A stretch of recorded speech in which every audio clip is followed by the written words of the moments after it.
just past 9:30 now.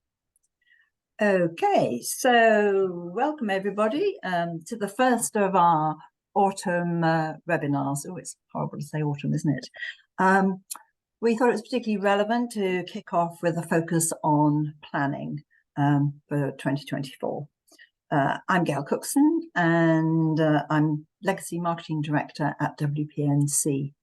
For those of you who are not familiar with the agency, we're a direct digital and DRTV agency with a focus on fundraising.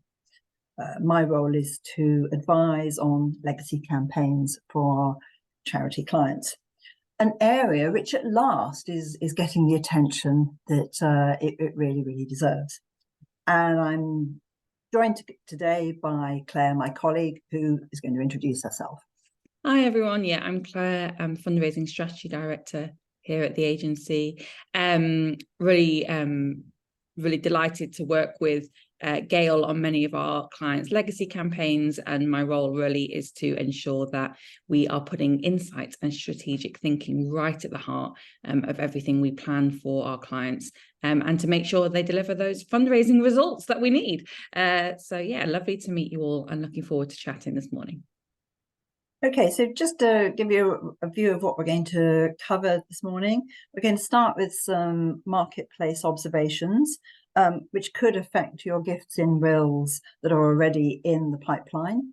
And then we're going to go and share some thoughts on strategies and tactics, which could impact future legacies.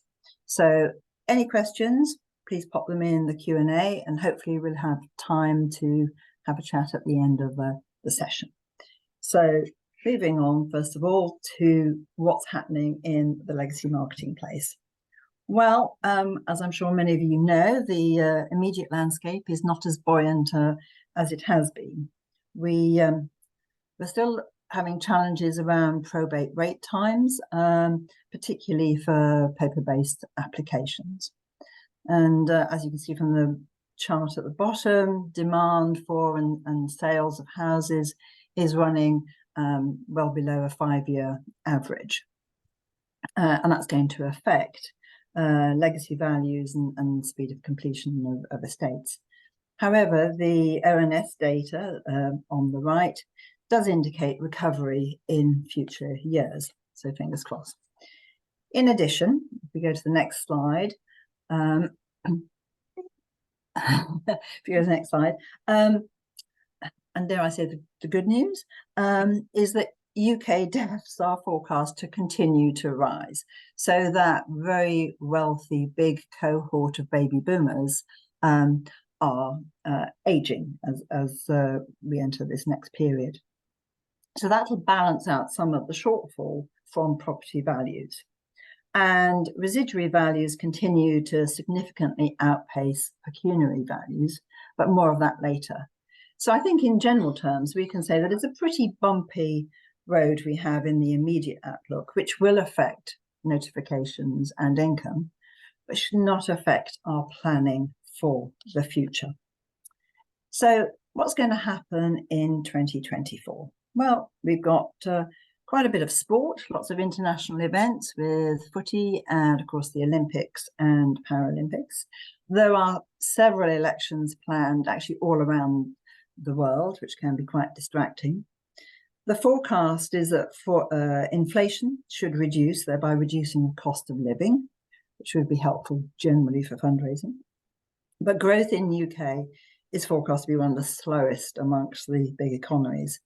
And that chart on the top left shows you what happened to consumer confidence, that red line, fairly recently. And of course, consumer confidence is hugely intangible, but very, very important in terms of how people view what disposable income, what they think about the future, and so forth. So something certainly to bear in mind. So what should we be planning in 2024, Claire? Yeah, amazing. Thanks, Gail. So yeah, as Gail was talking about, some bumpy times ahead, I think generally in fundraising, and we know that we're realistic about that.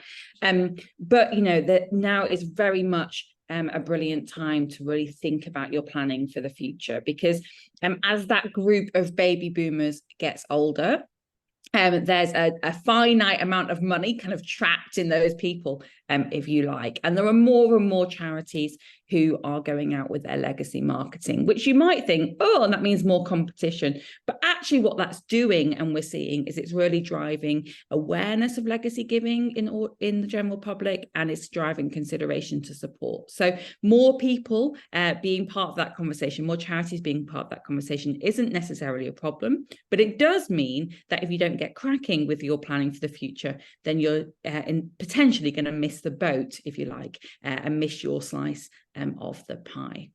I think in terms of strategy, we would always recommend reviewing your strategies every single year, regularly, whether you feel like you've got a strong strategy already or whether you need to start something new. It's always really important to think about, what is it that's important to your organization right now? How has that changed? And what might be important for the future? A strategy should be a guiding light, a vision, if you like. So, if it's short-term income that we need, that's going to really change the types of tests and propositions that you might put out there. If it's long-term, if we're fairly confident about our short-term income, but it's long-term planning and shoring up for the future that we need to do, then that's going to change who we might speak to as well. Once you've understood that core guiding light, what it is you need to be doing and where you need to be going, then you need to start thinking about what you need to do to achieve those goals.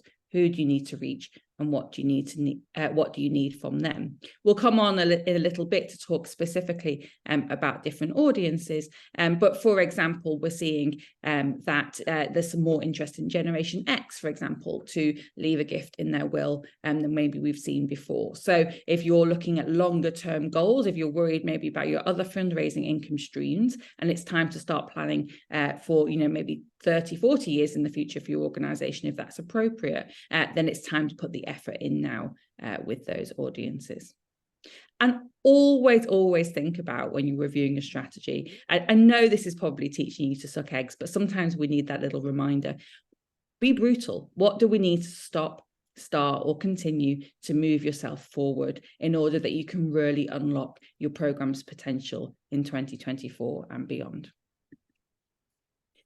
So particularly I wanted to talk about propositions. So as I was saying, with this kind of finite piece of the pie in terms of the baby boomer income, and Gail and I were talking yesterday about a statistic, correct me if I get it wrong, Gail, but about the gap, the wealth gap, so is growing essentially. So at retirement age, so it's costing more and more money to be able to live out a kind of happy and fulfilled retirement, and people have less and less savings, so that gap is growing. And what that means is that for our baby boomers, for example, we might be aiming for value. We want big gifts from them, but then as we get younger in that group, the bottom end of the baby boomers and our Generation X, we might be looking more for volume, lots and lots of people to get in on the party, if you like. Standout is absolutely key, because as I said, there's huge advantage in lots of charities getting involved and communications at the moment in terms of legacy, because it increases consideration to support. But then we really need to think about how your particular legacy proposition is going to stand out against the others. And it really should be that if you took away your charity name, people would still really understand what it is that you're trying to get across, and that they could do with that legacy income. One idea that we've had recently, and I just kind of throw this out there, but we did some research over the last couple of years with different audiences, and we've got a couple of papers on that if anyone's interested, drop us a note. But one of the things that we noticed in terms of a barrier to will writing, particularly for slightly younger audiences, maybe kind of the 55 and below, is a lack of awareness and understanding about the will writing process and what that looks like, and a lack of awareness and understanding of the fact that you can adjust and change and rewrite your will over a period of time. So something that I'd love to see some people test is the language around will writing, and whether we talk less about kind of making a will, which feels very finite. And what we find when we talk to people is people feel like they have to have every single question answered answered, all of their ducks in a row before they start making that will. And maybe we start talking about starting a will. You know, the idea that something, we have a first draft, we pop a charity in there, see what happens. Hopefully we'll stay in there. But I just wonder if there's something that we can all work on in terms of pulling down those barriers. And then, yeah, looking specifically at audiences, you're going to need to test the messaging that appeals to your specific audiences. Absolutely, a legacy should be like any other marketing campaign that you're undergoing in the organization. Lots and lots of insight at the heart of it to understand before you build the propositions what you think is going to appeal, but then lots of testing once you get something out there. And digital's a great place to test this year. You know, this now, all those baby boomers are on Facebook, guys. That's where they are. You know, they're out there in the digital world. We don't need to be afraid of that. And that's a really great place to test our legacy propositions before we build bigger and stronger campaigns. Specifically then looking and touching on new audiences. As we said, we know we absolutely need that baby boomer audience, and we should really be focusing on those now. But don't forget about the others. And we did have some research a couple of years ago looking at Generation X and millennials. And what we found with those audiences was that although will writing is currently low, it is on the rise. And there's a huge desire, if you like, to support charity. So around 44% of those audiences were considering donating to a charity in the will. You know, that's amazing, the fact that they hadn't actually started writing their will, but they've thought about it. They have thought that when they do, they will consider leaving a gift to a charity. But only 6% had actually chosen the charity. It's a huge opportunity there for those of you who can afford to have longer pipelines. And also things like our free will writing services are a huge lead generation opportunity for those audiences at the moment, particularly with the fundraising environment, particularly with cost of living. We know people are tightening their belts slightly and struggling to make the charitable donations that they would do normally. But what we love about the idea of including a charity in your will, it's almost like all the joy now and the payment later. It's the Klarna of charity fundraising. So there's definitely an opportunity to speak to those audiences about how, you know, even though things are tight right now, perhaps they could consider leaving a gift in their will as something for the future when times are better. And then also on audiences, please consider the child-free audiences. We've always known that child-free audiences are particularly vital for filling our legacy pipelines. And we've recently done some research further with these audiences in terms of what appeals.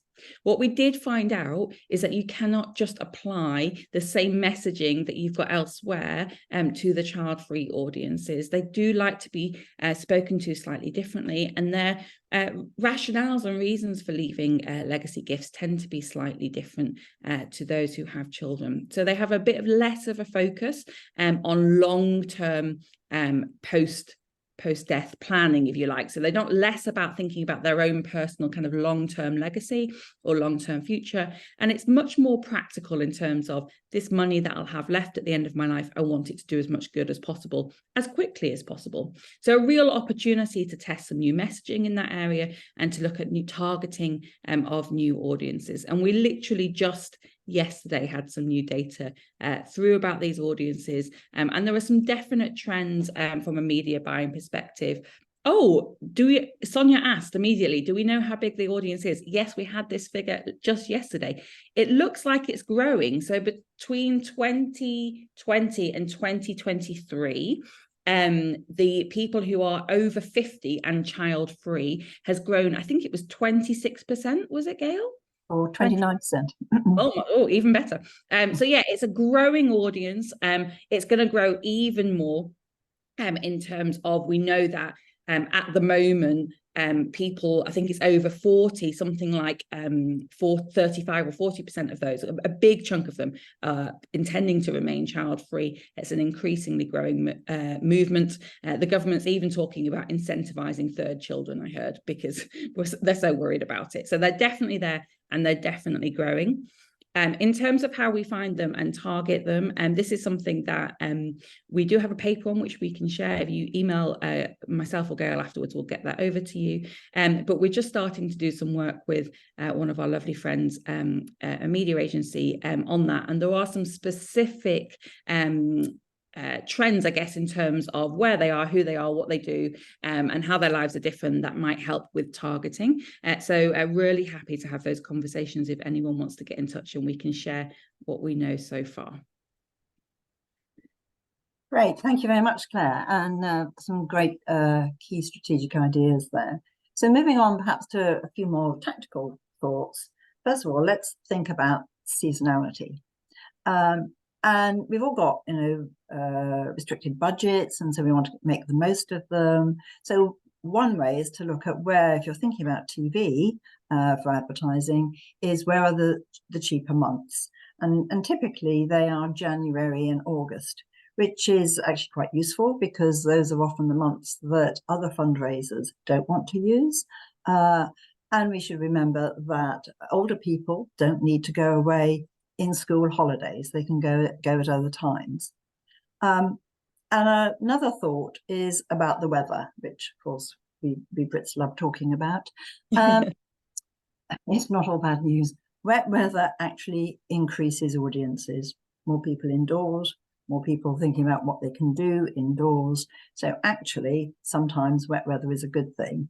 And it'd be interesting to see the audience data for this last summer that we have supposedly had. So think seasonality. Next is to think about events. And as mentioned, there's going to be quite a few sporting events next year. And here we've got pros and cons for events. Often media prices go up during commercially broadcast events, and they can be a bit of a distraction if the home team is winning. However, not all audiences are mad about sport, so luckily that there are other options and plenty of other channels that are non-sports related. But there's a positive side of it, because events like the Paralympics, whoops, let me just go back, events like the Paralympics are inspirational and can be a great time to fundraise for all sorts of charities, particularly health and disability. So you want to capitalise on that feel-good factor. Thank you. And then let's think about news events. So if we move to the next slide. Now we won't let me. Yes, and here we are. Ever since COVID, all fundraisers have had to think about the media agenda and what is going on in the world. And so it's still important to be following the news and programming. Remember how Greenpeace jumped on the back of the succession story very successfully. And only recently, the government has considered dropping inheritance tax, which could have a really major impact on charitable wills, particularly the higher value ones. So it's absolutely worth all of us keeping an eye on the news agenda. And then moving on to the next point. And I guess this is probably for me one of the most important points to bear in mind. It's all about collaboration. Increasingly, we know that we've seen the dangers of working in silos. And most charities are now looking at how teams can do cross-team working, and even how we can work with different organisations to get the best results, be it more impact or some cost efficiencies. And while individual giving is clearly going to be under pressure, it's great to give a thought for how supporters can help in other ways. And so that Gifts in Real offer may be one way that they can still show their support, but not actually give at the moment. So pledge now, pay later. And then we come on to working with specific teams. So if we could just flip back, we've got the philanthropy team, because here they are talking to high value donors, and there is an opportunity here to do a blended offer. Perhaps show them what the gift of the impact of their gift is now, but also what the impact of their gift could be in years to come when they've passed on. And as already indicated, the gap between residuary and pecuniary is significant, but stewardship is pretty much the same for both. So it really makes sense to deploy resource where it's going to be most useful and most valuable. And then, of course, don't forget retail. And as one fundraising colleague said to me, we have an income generation seesaw. When fundraising is down, retail goes up. So now is the time literally to think about your window of opportunity and how you can use retail to promote gifts in Wales, and particularly for your gift aid retailers, your retail gift aiders, and those who donate goods. Legacy marketing is all about the drip feed message, and it's about encouraging everyone to be a legacy ambassador, including your trustees. So our mantra for 2024 is all roads lead to legacies. And then as a final point, it's about keeping informed. And it's never been easier. There is so much data and information around, lots of organisations to subscribe or join to. And of course, by all means, sign up for our free webinars that we are doing on a relatively frequent basis. And on that final note, talk about the future. We'd all love to think that it's a really straightforward line. But as we all know, unfortunately, it's rather bumpy, rather twisty, rather turny. But now is definitely the time to focus on planning. Because if we plan now, we can reap the benefits in the future.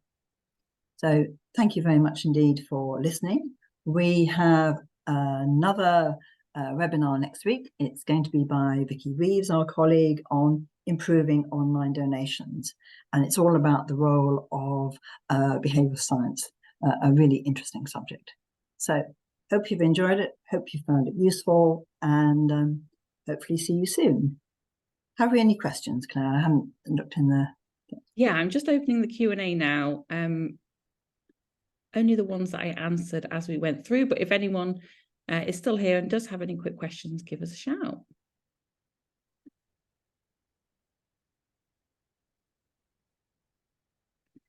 Can we send the slides? Yes, we will certainly send the slides to you. Yeah, you'll get the slides and a recording for anyone who isn't here, or for you to pass on to colleagues afterwards.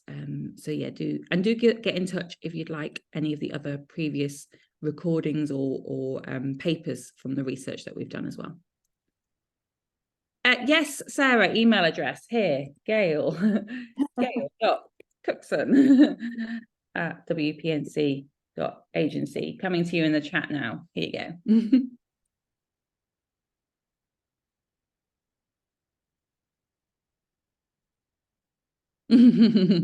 Oh, no worries, Andy. Thank you. Lovely to see you, sort of.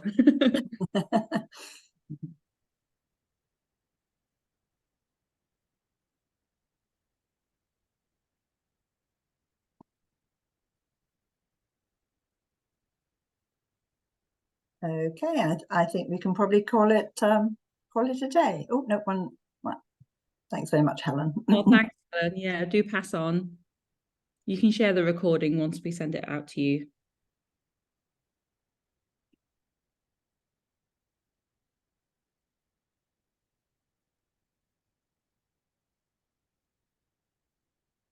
There we go. I think we're done. Great. Okay, thanks everybody. Bye-bye. Bye.